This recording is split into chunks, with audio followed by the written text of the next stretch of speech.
2024 NFL Scouting Combine is officially in the books. It was an incredible weekend, streamed it on Twitch and YouTube, kind of alternating the days, and it was an incredible show. Some players really showed up and showed out, and it is important, though, to put some context into what the NFL Combine is. It is super important for these players to clear medical testing and interview with these teams. They have scheduled meetings. The athletic testing does matter, and there are a number of things that we can look at to kind of predict how good a player might be. You know, the 4.47 short shuttle.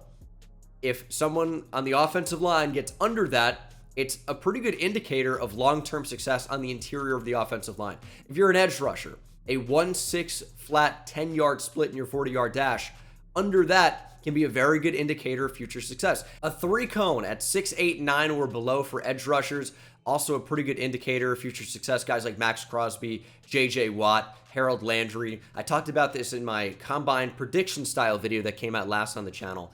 Again, none of these drills are going to be perfect. It's important to think about all of them collectively and put them into context, but can really help, put some players into the spotlight that maybe you didn't think were the complete package athletically, and now they've shown you, okay, they are, and their athletic floor can give them, maybe some more sustained success in the NFL. Tape is king, but these tests can also be important as well. Maybe you start thinking about those guys as the elite athletes that can be elite football players because of that athletic floor. But at the end of the day, tape is king. However, we're going to get the first one out of the way. My number one player, Xavier Worthy from Texas, Hook'em Horns, of course, got to represent. And here's the thing, right? Here's the thing. We already knew Xavier Worthy could fly. So does his draft stock improve a ton because he ran 4.21? Maybe a little bit, but we already knew he was really fast. Yes, unbelievable. Goes out and runs the fastest 40-yard dash in combine history. 4.21. 10-yard split at 1.49. Incredible. Jumped over 40 inches in the vert. Broad jump near 11 feet. Incredible show from Xavier Worthy. It was amazing. But does his draft stock boost a ton? Not really sure. It's tough to say because this was already a guy that we knew was going to test really well. So I would say for the combine, it's more so if somebody tests a lot worse than you expected, maybe that hurts their stock. They don't perform well in the on-field drills, maybe that hurts their stock a little bit. But if you already thought somebody was a super athlete and then they show you that you were right, probably doesn't do a whole lot for their stock, but I think Worthy deserves a little bit of a boost for running the fastest 40 in NFL Combine history. Let's touch on a quarterback. Didn't do any athletic testing, however, chose to throw and was clearly just the best passer, I would say, in the on-field drills. Penix was accurate, and his ball just had another level of zip to it. Really tight spiral. His throwing motion when you watch him at Washington, really, really bizarre. His elbow's almost touching his body at some points. It's super strange. There's no extension on the throw. I'm trying to use my left arm, but it's unnatural for me. But Penix looked way more natural at the combine. Again, was clearly the best thrower there, I would say. And when you have Drake May and Caleb Williams and Jaden Daniels all opt out of throwing, Penix has an opportunity to steal the show. And the biggest thing for him is that the medical stuff apparently came back pretty clean. That was the biggest thing going in, was how would Penix fare from a medical standpoint. Signs seem to be good. This is someone that could definitely go on day 2. Everyone talks about how this is a super disappointing running back class. And yes, we don't have the super top-end guy, but we have a number of players that can be super valuable on day 2. And Jalen Wright is certainly in that conversation to be the first running back off the board. Came in at 5'10 and a half, 210 pounds. That's bell cow size. 210 pounds. You can be a 3-down player if you're athletic enough, if you can catch the football out of the backfield. And he is certainly athletic enough. Came in, ran a 4.38 40, 1.55 10-yard split, and also super explosive. That's what the vert and the broad will show you. A vertical jump at 38 inches, a broad over 11 feet. Incredible numbers. And Jalen Wright, we knew he was super athletic coming in, but yeah, I think he solidified himself as potentially one of the first names off the board at the running back position. I'd have to expect somewhere on day 2, obviously, but maybe even round 2. Although it's going to be difficult to find someone that tested better than Isaac Guerrero from Louisville. 6 foot, 221 pounds. If we talked about bell cow size at 210, Guerrero has it in spades at 221. Came in, ran a 4.33 40-yard dash, 10-yard split also at 1.55, and showcased a ton of explosiveness with a vertical jump near 42 inches, a broad jump near 11 feet. He took whatever Jalen Wright did and pretty much improved on all of it. Incredible stuff. To put some of this into perspective, I lean to @MathBomb on Twitter. Kentley Platt does an incredible job with his relative athletic score, RAS, and a perfect 10 is pretty hard to get.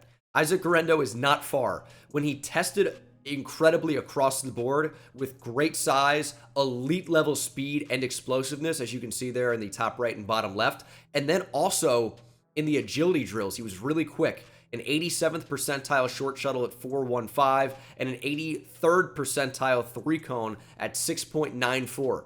Guerrero was the 5th ranked running back out of 1,765 running backs from 1987 to 2024 based on his total athletic profile. Incredible stuff. But yeah, Jimmy Graham did it about 30 pounds heavier. That matters. If you want someone closer to Jimmy Graham, you might have to look at Penn State's Theo Johnson, and the numbers here are pretty similar. 6'6", 259 pounds for Theo Johnson. The arms are much shorter. That's why I picked Johnny Wilson at the start. 33 inches, still quite long, with hands over 10 1/4 inches, or over 10 inches at 10 1/4. And then the combine testing was wild.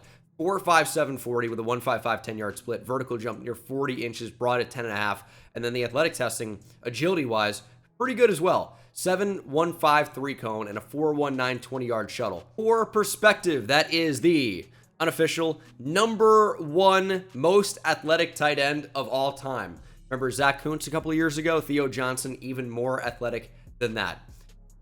Of course, came in unbelievably large as a human overall. 93rd percentile height, about 84th percentile weight at 259. But then the athletic testing was just unreal. 39.5 inch on the vert, that's 99th percentile. Broad jump, 96th percentile. 95th percentile 40-yard dash. And with that 1.55 10-yard split, that's 98th percentile among all tight ends. #1 all time from 87 to 2024. However, unfortunately, the agility testing brought him down slightly. 92nd percentile short shuttle, but only a 68th percentile three cone. Still good, but dropped him to #2 at the 999. So unfortunately, not #1 all time, but very close. And there is the Jimmy Graham comp via Daniel Jeremiah. Pretty impressive. You can see the similarities are staggering. I could talk for hours about Illinois tight end Tip Ryman. He was actually very impressive at the combine, but the last tight end I'll talk about is Ben Sinnott from Kansas State. Versatile guy. He's like your typical H-back, but has bigger size than your typical H-back would. He's 6'4", 250, played some fullback at Kansas State. Really, really good player. Really impressive in the on-field workouts, but also tested pretty well as well. 4'6", 840. Nothing amazing in that. Everyone was asking me if Jatavion Sanders is going to drop because he ran 4.69.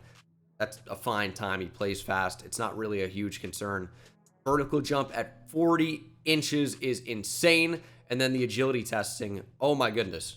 You can see here again via @MathBum on Twitter. 88th percentile short shuttle and about 98th percentile three cone at 6.82. Unreal. And then the vert and the broad were insane for a tight end. 99th percentile and 97th percentile for the broad. Wild. Way too many offensive linemen to talk about. Same deal with the receivers. The O-line class is stacked, particularly at tackle, but there were some interior offensive linemen that really showed out today as I record this on Sunday. And one of those guys was Joe Alt. About 6'9", 321 pounds. I think he's actually a little bit under 6'9". 34 1/4 inch long arms, 10-inch hands. And overall, the combine results were amazing. A 5.05 40 at about 6'9", 320. 10-yard split at 1.73. Very, very good. The agility was insane. Again, I can't talk up MathBomb enough. This is such a great way to look at these prospects. And when you look at Joe Alt here, not only is he, of course, 99th percentile height, 80th percentile weight, the broad jump was 92nd percentile. The 40-yard dash was about 90th percentile, including a 10-yard split in the 92nd percentile. And then he amped it up a notch doing the agility. 4.51 short shuttle, that's about 94th percentile, and a 7.31 three cone is 97th percentile for an offensive tackle. Just wild. Did he solidify himself as OT1? This makes a pretty good case for it. JC Latham and Talisa Fuaga, I thought looked very, very good in the drills, but I want to focus on Amarius Mims from Georgia. I mean, he really... Daniel Jeremiah on the broadcast said he looks like an Avenger. I think he's like Thanos. 6'8", 340 with 36 and an eighth long arms. 11 and a fourth inch hands. That's insane. And then on top of that, he tested wildly well. I do have the 3 cone and 20-yard shuttle, or at least one of those. We'll talk about in a minute. But 5.0740, didn't run another because of a hamstring strain or tweak or something. A 1.78 10-yard split, and this is already great for an offensive tackle. Joe Alt was in a similar range, faster 10-yard split, but in a similar range at 320. Amarius Mims was doing it at 340 pounds.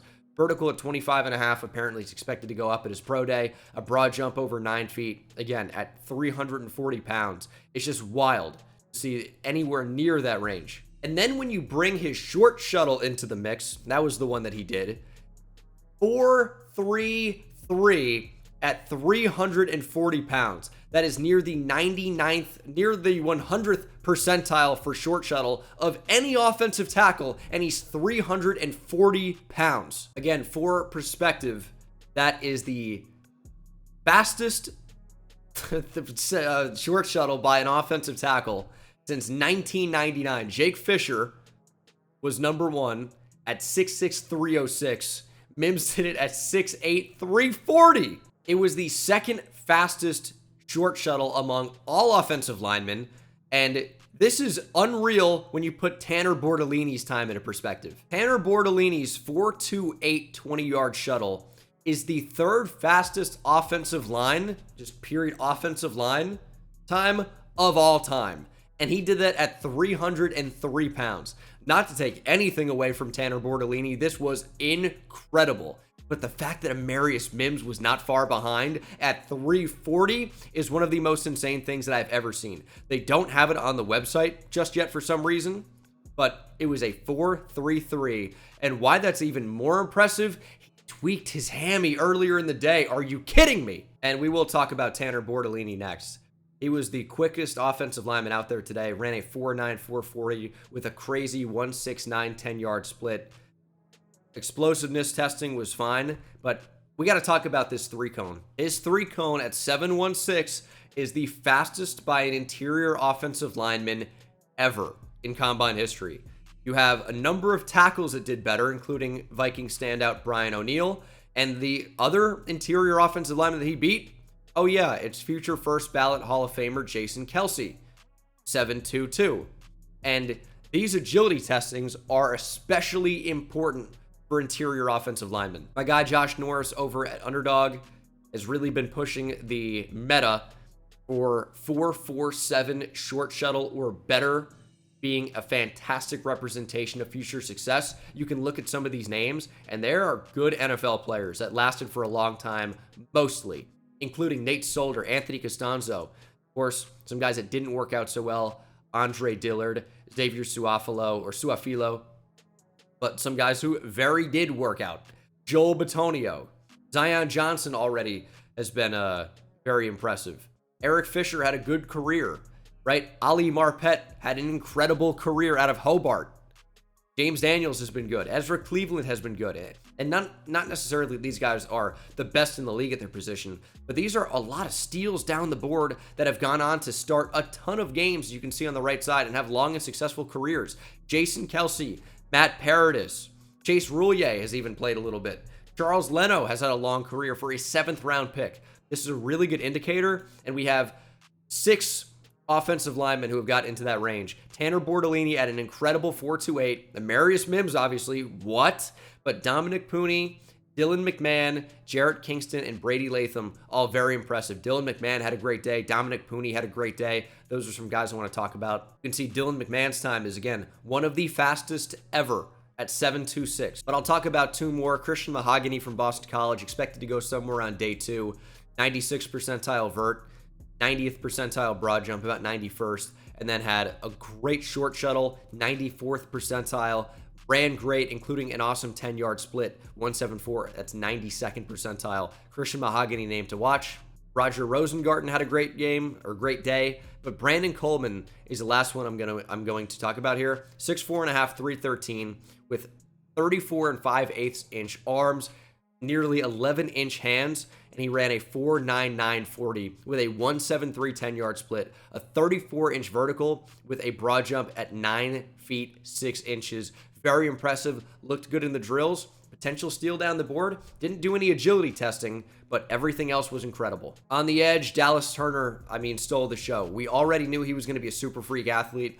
This might solidify himself as the first defensive player off the board. Came in at 6'3", 247 with 34 3/8 inch arms. Super long. It's really important to make contact first as a defensive lineman. Dallas Turner can certainly do that in a number of ways. Not only are his arms crazy long, but he gets on you in a hurry.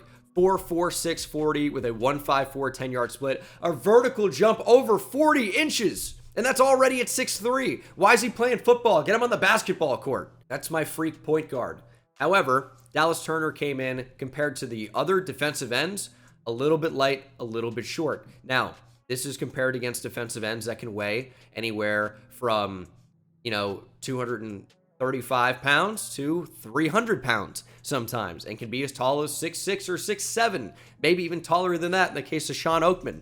So he's being compared against defensive ends where he's going to be a 3-4 outside linebacker. But if you compare him to outside linebackers, you can compare him to off-ball linebackers. It gets tough. There needs to be an edge versus off-ball linebacker designation. However, from an athletic testing perspective, 99th percentile vert, 97th percentile broad, with a 99th percentile 40-yard dash and a 99th percentile 10-yard split. Explosive doesn't even begin to talk about it with Dallas Turner. And the same deal with Chop Robinson, but he's just not on the same level of Dallas Turner as a prospect.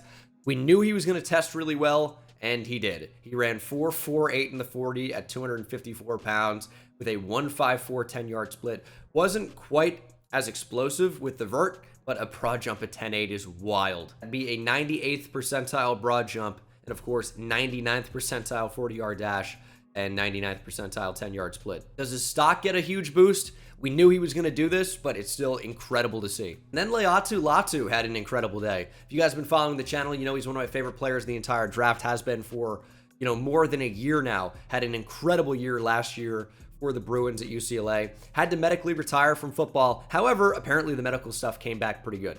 So that's extremely encouraging for Laiatu Latu. And then when we thought, all right, maybe he's not this super athlete, he's just pretty solid, he's really just a technician with his hands. Well, he said, not only am I very technically sound, I'm an elite level athlete. Or maybe not quite elite, but very good. Ran a 4.64 40 with a 10-yard split right near 1.60. That's a number that I look for. 1.62, that'll play, especially when you're as good as he is. Has a great pass rush plan, showcases counter moves when he has to, whenever he has to. Incredible player, incredible talent, and pretty athletic as well. And the medical stuff came back good, apparently. So things are looking good for Laiatu Latu. And they're looking good for Jalix Hunt from Houston Christian as well. Came in at 6'4", 252 with 34 3/8 inch arms. Again, the long arms are super important for those trench players. He's going to be a 3-4 outside linebacker probably, but tested really well. 4.64 in the 40 with a 1.6 flat 10-yard split, a vertical jump at 37.5 inches. He just had an awesome day. Awesome player from a small school. Is he going to sneak into day 2? Probably not. But somewhere on day 3, this is a guy to watch out for with good size for a 3-4 outside linebacker and very, very athletic. Of the defensive tackles, we of course have to talk about Braden Fisk from Florida State, transfer from Western Michigan, and he just showed out. Unreal. 4.78 40 with a 1.68 10-yard split at 292 pounds. Shorter arms at 31 inches is his downfall, but can really get after you. Extremely explosive, and he showed that. His short shuttle at 4.37 was in the 96th percentile, and of course we can see that 40-yard dash about 99th percentile, and 95th percentile for 10-yard split, which is really more important for those French players. Wild stuff. And I will get another Longhorn in the mix. It's Byron Murphy from Texas.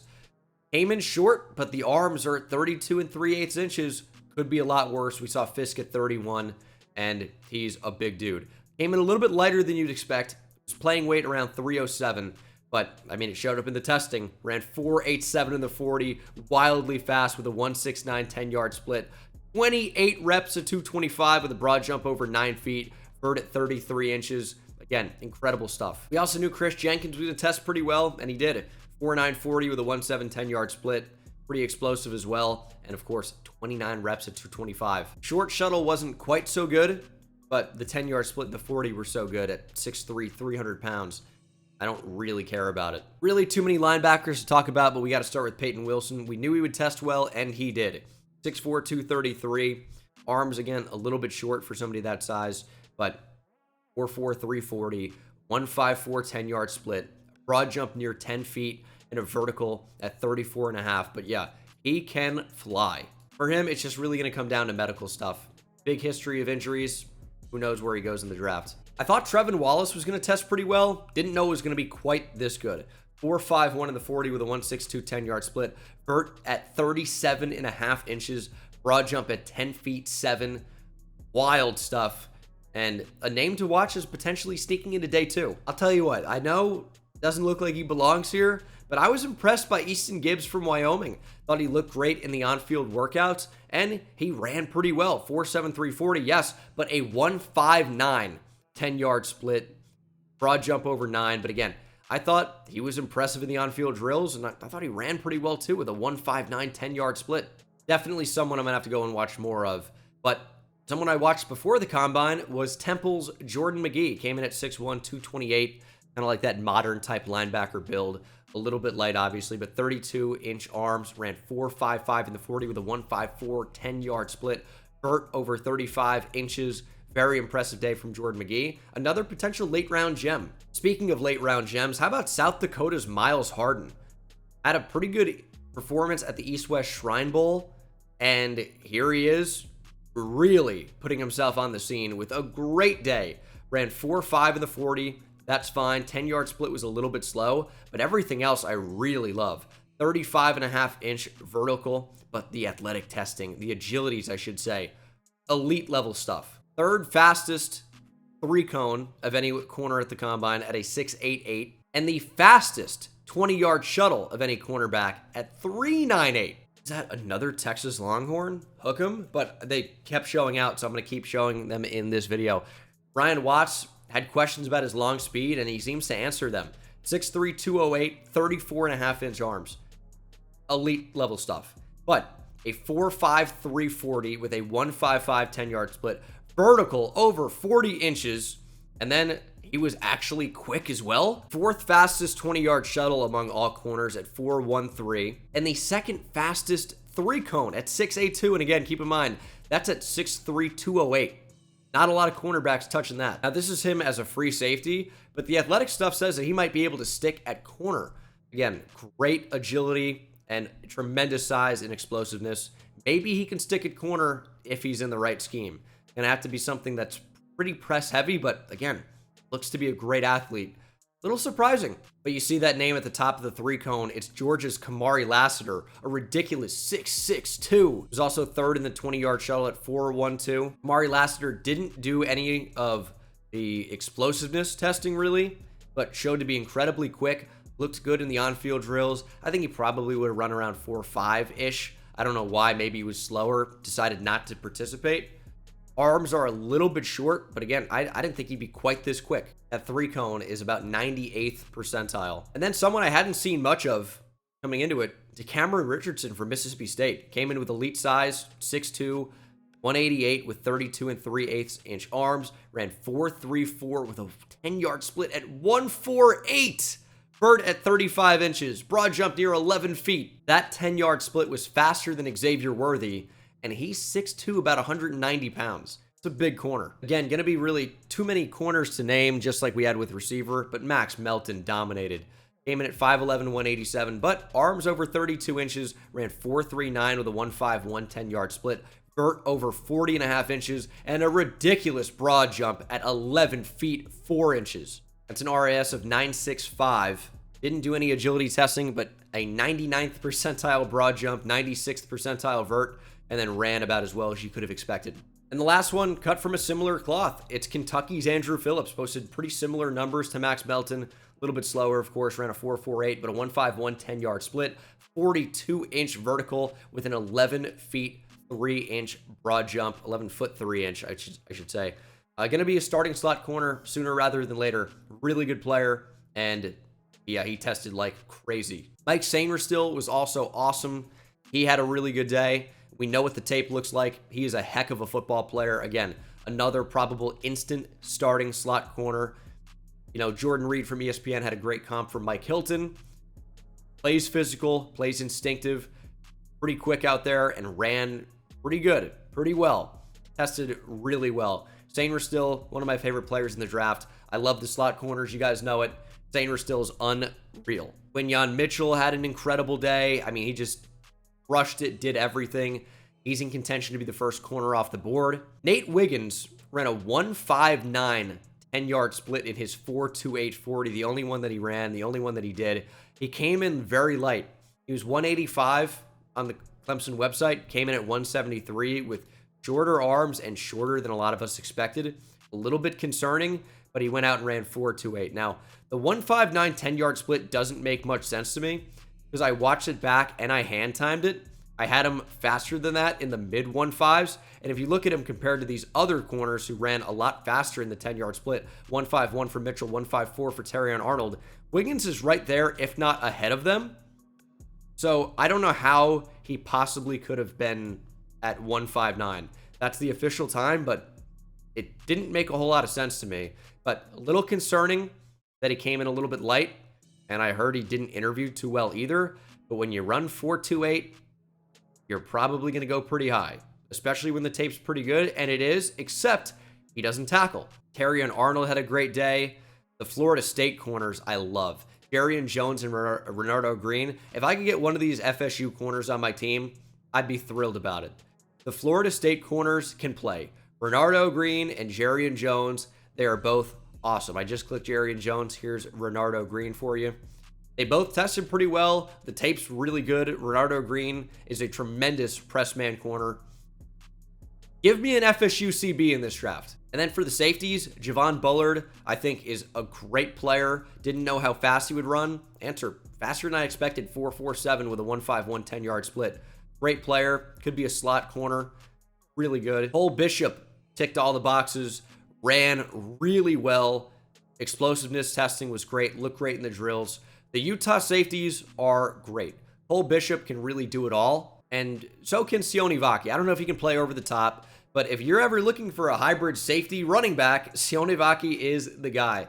And in the on-field drills, he was maybe the most impressive out there. There's some guys that just look like football players. Everything seems to come naturally to them. Sione Vaki is one of those guys.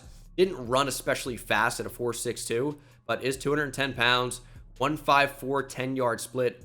Great vertical, and again, just a football player. I love Sione Vaki. Whoever takes him is getting a good one. 2 Utah safeties is a bit weird. How about 2 Texas Tech safeties? Dadrian Taylor Demerson is who we'll start with. Ran 4.41 in the 40 with a 1.52 10-yard split. Great vertical at 38 inches. He was one of those guys that coming into the draft, you thought, or coming into the combine, I mean, he's one of the only true single high safeties in this draft.